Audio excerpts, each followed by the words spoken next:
Hey guys, Renaissance here, and I just want to welcome you back to whatever social media platform you are watching this on.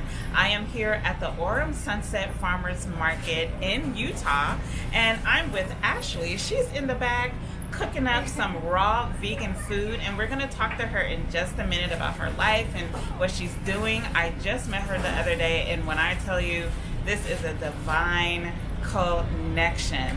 So stay tuned. We're going to talk to Ashely in just a moment about Raw Living Food Truck. Let's get right into it.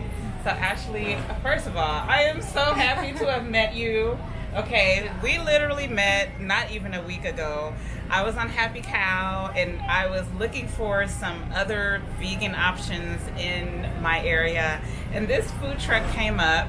And I took the whole day to go out and ride the free bus, and this was gonna be my last stop of the day.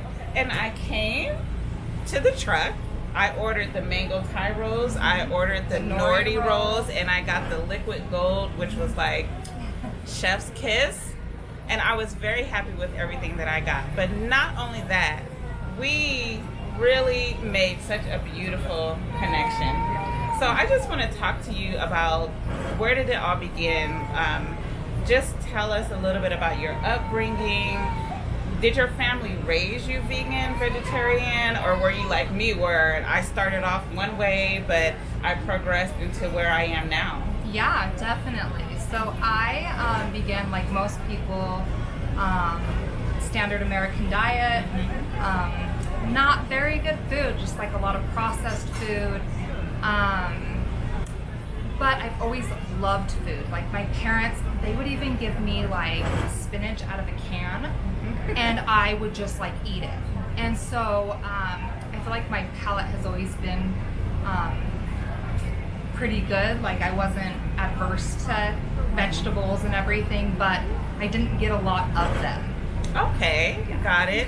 Well, you know, my dad was a chef in the Navy for about 12 years.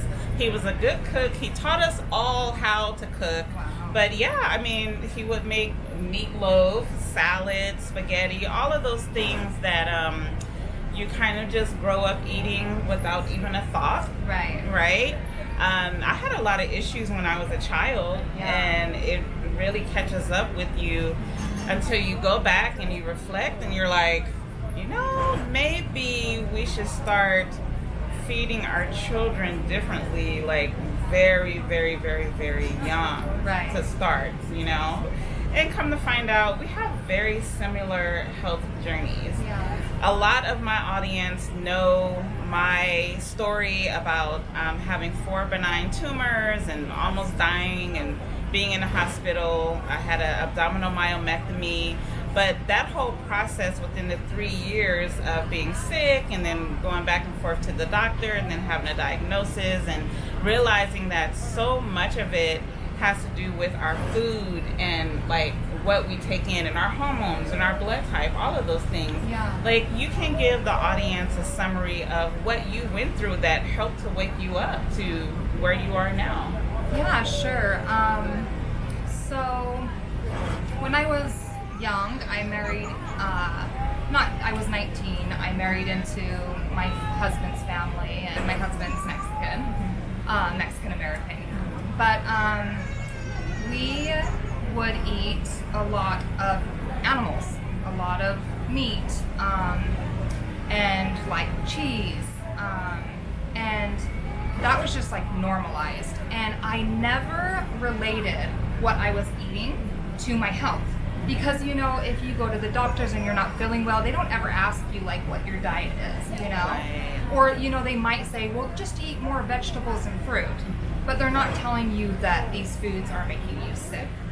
And I was really, really sick. I had cysts on my ovaries that ruptured and actually ruptured my ovary. And I was in an emergency surgery and got that removed. And I just had a lot of hormonal problems, and my son also got really, really sick, and at a really young age. He had his appendix ruptured.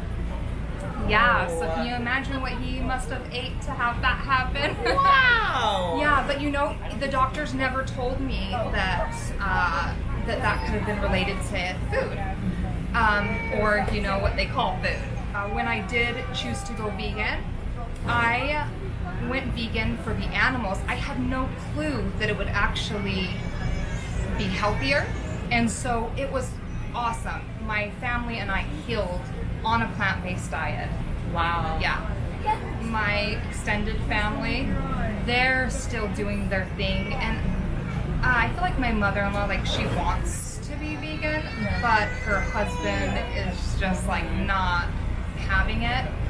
We all go through that, you guys. But I always feel like a person like Ashely or myself and other people that we know within our communities usually are the ones that trailblaze the movement, because we don't know what it is. I also had a hormonal imbalance, and when you look at everything that happened up until that moment of surgery, you're like, well, I'm called to be the one to be the example and to show everyone this is what could happen. And the thing is, we do have different hormones, we have different blood types. Some people are affected more than others and some aren't, but I really feel like everyone is affected. Oh, yeah. But they are going to see it in the time that they're going to see it. Yeah.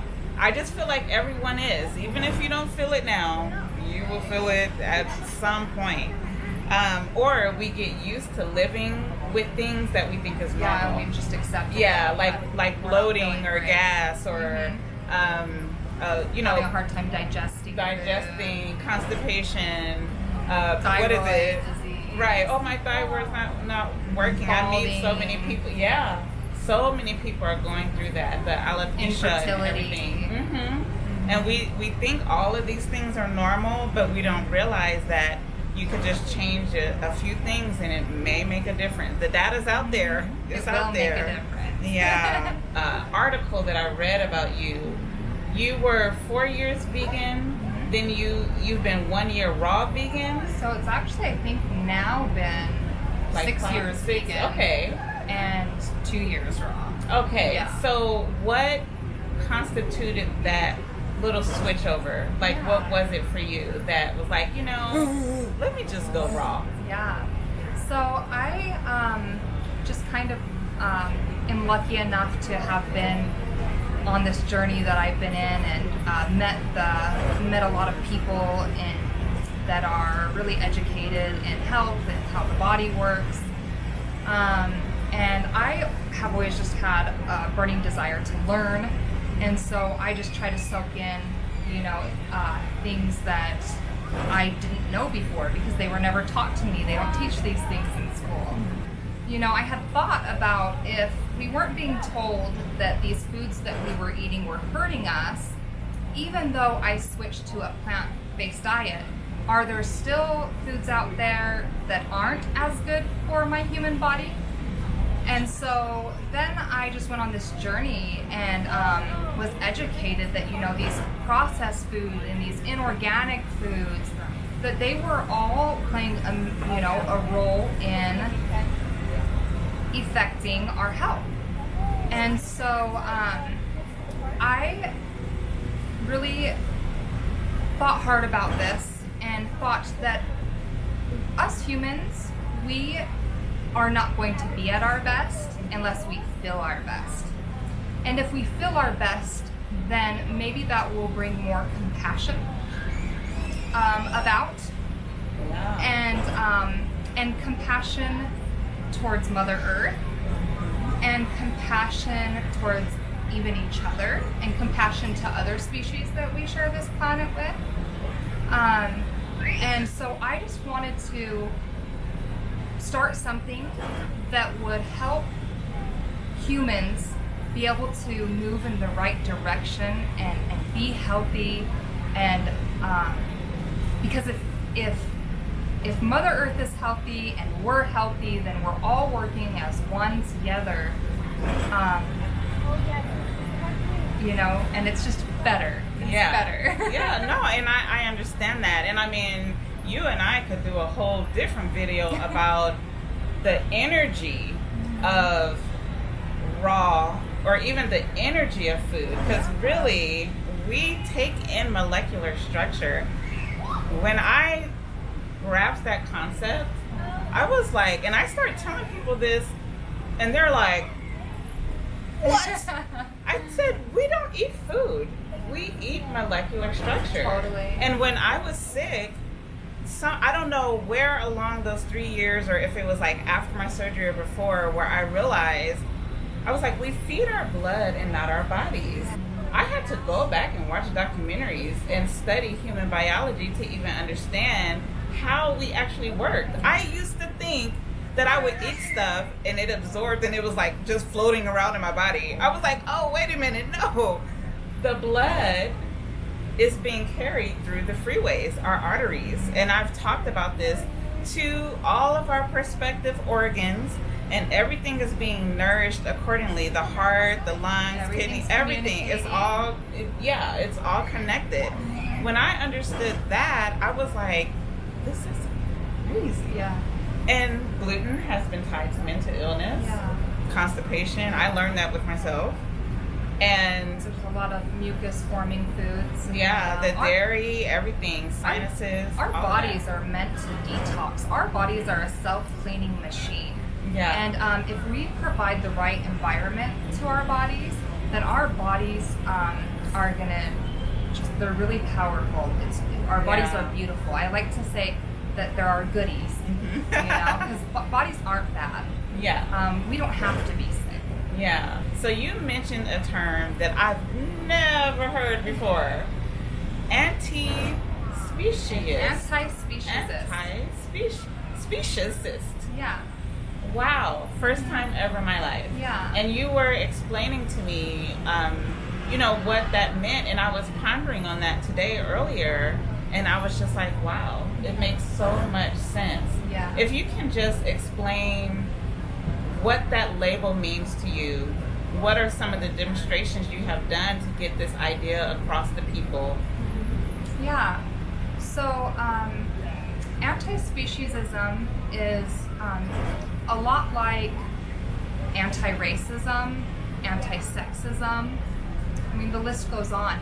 It's, you know, not being discriminatory of other species. Just because they're not our same species, you know, we are human animals and we share this planet with other animals. And the way that we treat other animals that we share this planet with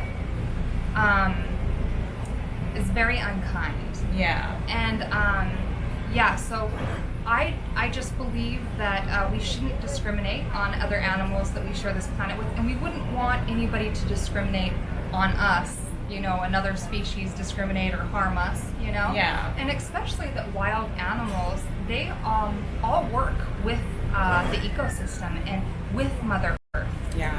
And I believe that human animals can do the same.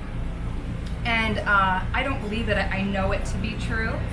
And it would be better for our environment, it's kinder to the animals, it's better for our health, so why not? You know? It's just, it's a win-win. Yeah, the data is out there. Yeah. Some of the things that I've discovered, even about the hooves of cows, and like out here we're looking at tons of green grass and how they're supposed to roam and not even be in factories or be in tight compartments because of what their hooves do for the soil and the ground. Totally. It's the whole circular system. But yeah, and I was telling you, I've seen people online say, well, would you eat your dog or would you eat your pet? And it just clicked to me today because we differentiate and we make one animal life more valuable than the other. And in all honesty, it's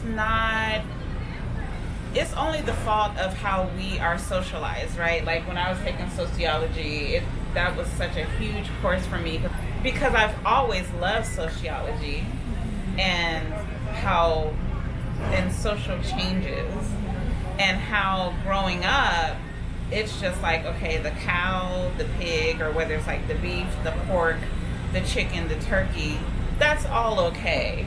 And then of course you have the jokes like, oh, if you go to a Chinese food place, they're cooking cat or they're cooking dog, you know, or in China they eat dog. You know, it's like at the end of the day, we just have to let all of it be something that we don't have a part in overall.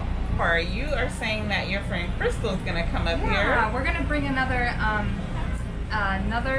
vegan, another anti-speciesist on, and she is just wonderful and super educational.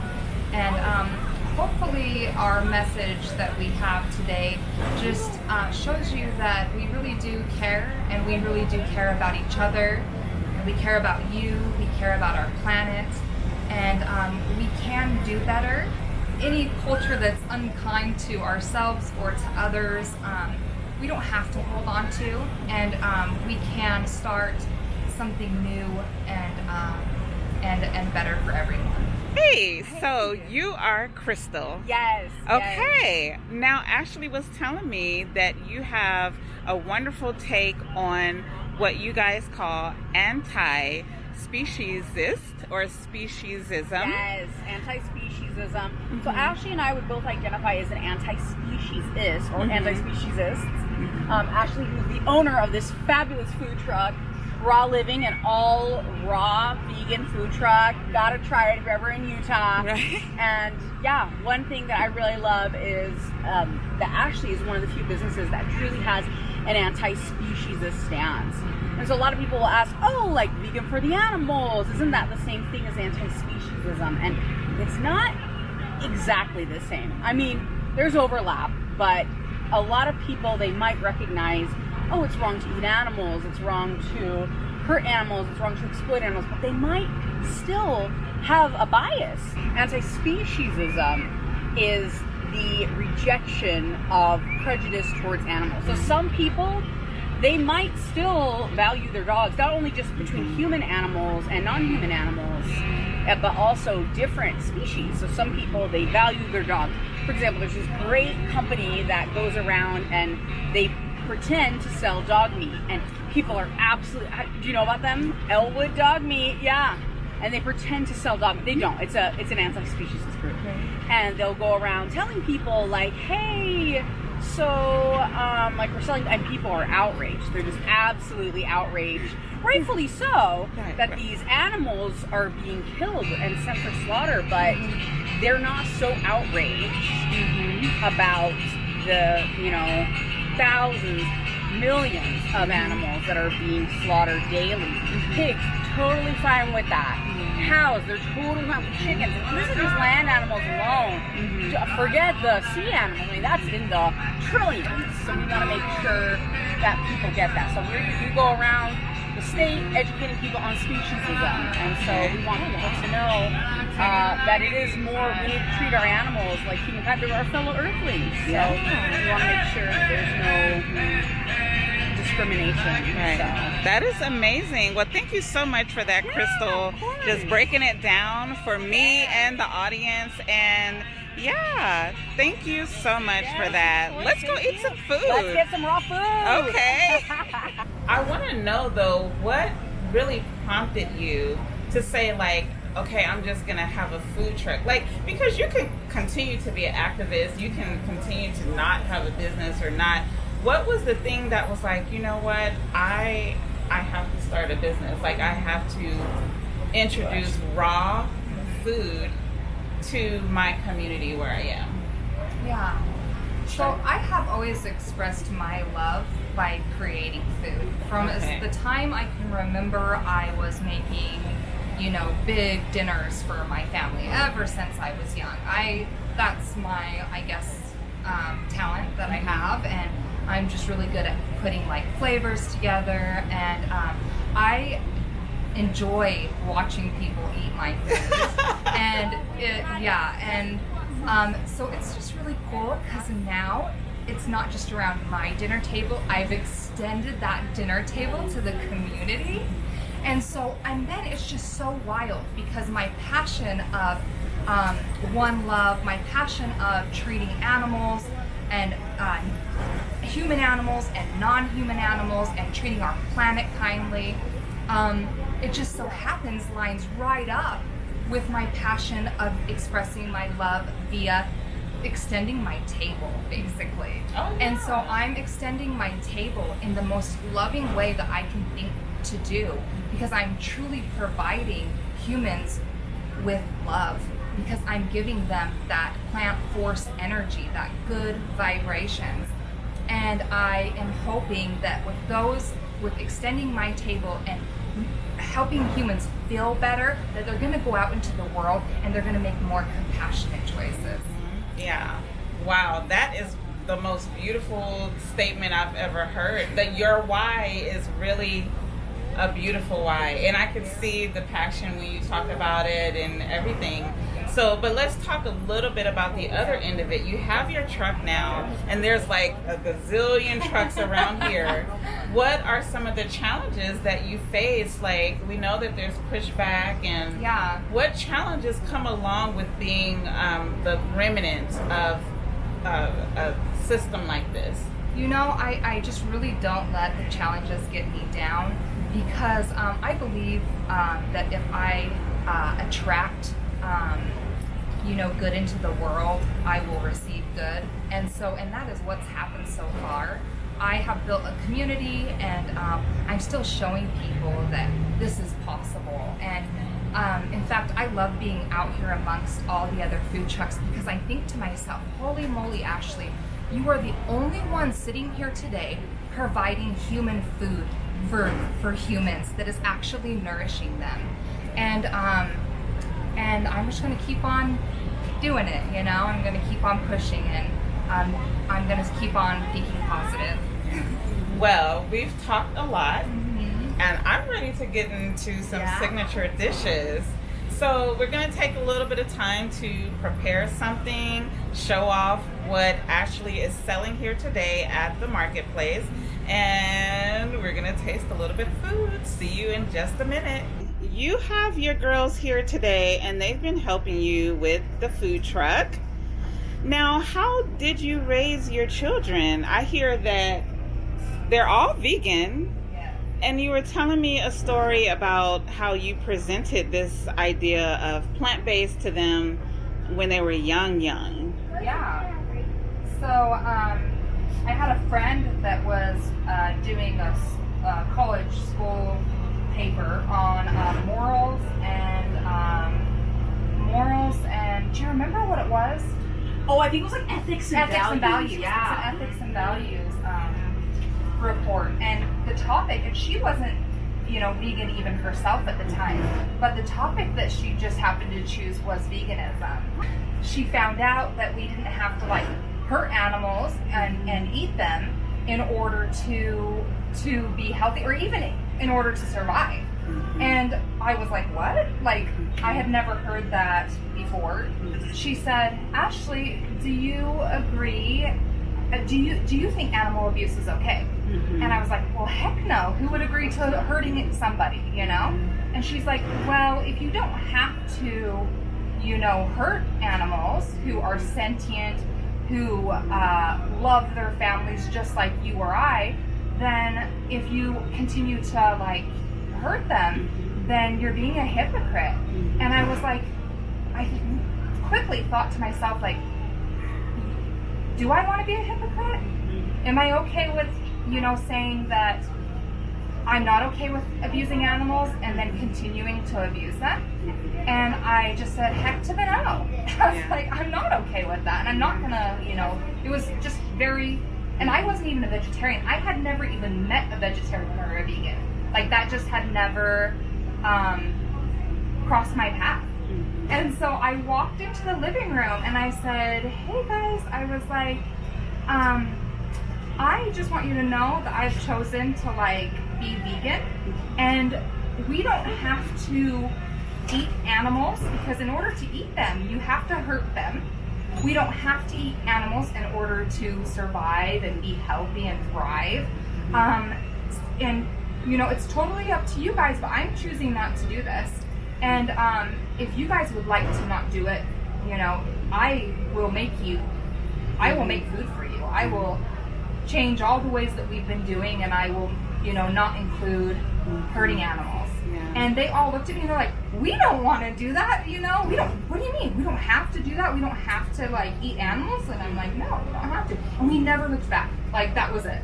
So you are the oldest? Yeah. Okay, and you're Mariah. Yeah. Wouldn't be, your name is Mariah. Mariah Natalie Morales. I love that. Yeah. Natalie Morales. Yeah. Beautiful. And would you happen to be named after the one and only Mariah? Because every Mariah I know is named after Mariah Carey. I'm named after Mariah. Awesome. You sing like Mariah Carey? Yes. Okay. Awesome. So how do you like helping your mom here in the food truck? Yeah, I love it. I love working as the cashier and helping her with whatever she needs. Awesome. And so you, right now you're 14, but you'll Yes, I'm soon... turning 15 in December. Okay, awesome. And you are, like your mom said, you raised vegan. Yes. So, couple of questions. It's unique being like 14 and vegan or Yeah. plant-based. Yeah. What does your circle of friends look like? So my friend group looks like I just educate them on it. I let them know, and if they just still don't get it, then that's just not for me then, because I would like to be surrounded with people who are educated in the same things as I am, and if me educating them still doesn't work, then we're just not aligned and on the same path. So that's what my friend group looks like. Wow, beautiful. Awesome. Well, I'm so glad you're here helping your mom. And I know we're going to see more of each other. Yes. And it's really a beautiful business. And you and your sister, you guys are learning young about running the food truck and having all of this experience behind you already. Yeah. Well, thank you so much, Mariah. You're welcome. Okay. What do we have here? Yeah, I would love to go over all this divine nourishment. Raw food is plants and fruits that are packed with hydration and full of enzymes, and none of the nutrients are cooked out. This is what we call the green heart chakra salad, and this is red pickled beets with organic green apples and some organic corn with some beautiful green leaf lettuce, as well as a green goddess dressing that's made out of avocado and citrus and some other things that are just divine. And then this is our Thai mango curry wraps. This is one of the most popular items on the menu. And this is an almond butter curried cabbage with mangoes and a blend of herbs wrapped in in collard greens. As well as sitting by its side is our nori wraps that come with this dressing right here, which is our lemon dreamy dressing. And this dressing is so dreamy, and you cannot believe that it's also so healthy for you. It actually helps like rid the body of mucus, and you just aren't missing out on any of the flavor at all. And then last but not least, this is the kelp noodle ramen. And who doesn't want to enjoy a flavor of a noodle that's like a rice noodle, like a ramen noodle, with a divine almond butter sauce. It's also mangoes in that sauce, so it's just kind of sweet but savory, and all of this is my creations. Wow, I am ready to taste this salad. That is one that I have not had yet. So let's go ahead and get into it. We have it here. Green goddess salad. I already showed it to you, but I'm getting ready to eat it. That's what I'm gonna do. Yes, just enjoy it. Yeah. Take it in and enjoy every bite. Yep. Girl, I'm coming with the flavor. The dressing. Let me mix it all up. So we have our dressing, the dressing, Green goddess dressing. and we're just enjoying a beautiful day here Oh, look how at pretty the sky Orem is. Sunset Farmers Market. I know, it's beautiful. Yeah, next to the Raw Living food truck. Yeah. Here with Vegan Renaissance. Renaissance, right? Yeah. Renaissance. And Crystal and the whole family is Krispy down Kreme. here. Krispy Yeah. Kreme. Yeah. And I'm eating this ramen that is to die for. Yeah. Well, we're going to go ahead and close out and enjoy the rest of our food. It's getting a little windy out here, but it's beautiful. Ashely, I cannot thank you enough for doing this interview today. It was kind of wild, like in between customers and prepping food all day, but it's exactly what I wanted. Be sure to tell the audience like where they can find you, your Instagram or any other important information that they need to know about. Yeah, please follow me and support me. My Instagram is where I'm most active, and it's Raw Living Food Truck. It's RA, so no W, so just RA Living, like living foods, living bodies. So RA Living Food Truck is my Instagram, and I'd love for you to follow me and see all of my creations. Thank you very much. Thank you. Well, you guys, I hope that this interview was educational, informative. Be sure to leave your comments below if you have questions about anything. You're going to see more of myself, more of Ashely, and more of this wonderful family. If you're ever in the Orem, Provo area, or even Salt Lake, be sure to check all of the social media so that you can know where the truck is going to be located. Wednesdays, we are here at the Orem Farmers Market, and it is a beautiful crowd out here. I tell you, it's beautiful. So, Orem Farmers Market every Wednesday from 5 to 9. We'll be here until October, and then I'm also in Sugar House at the Neighborhood Hive. You can also follow them on Instagram. It's the Neighborhood Hive, which is a cool zero-waste grocery store. And and I'm there every Saturday from 12 to 4, so you can find me throughout Utah and Utah County as well as Salt Lake City. Okay, thank you so much, and we are signing off. Bye.